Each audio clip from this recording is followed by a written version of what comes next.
आज यहाँ पर 26 मामले दर्ज हुए थे, जिनमें से 13 राजस्व विभाग के थे, चार चार विकास के और विद्युत विभाग के थे, जिसमें ओवर बिलिंग की शिकायत थी।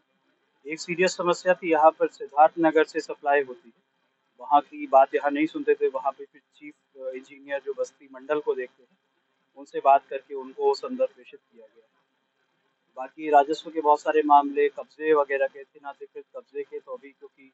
पूजा ड्यूटी में पुलिस फोर्स लगी हुई है, तो उसमें कहा गया कि ठीक है, जैसे ही विसर्जन पूरा हो जाएगा तो उनको लग के राजस्व पुलिस टीम द्वारा निस्तारण कराया जाएगा।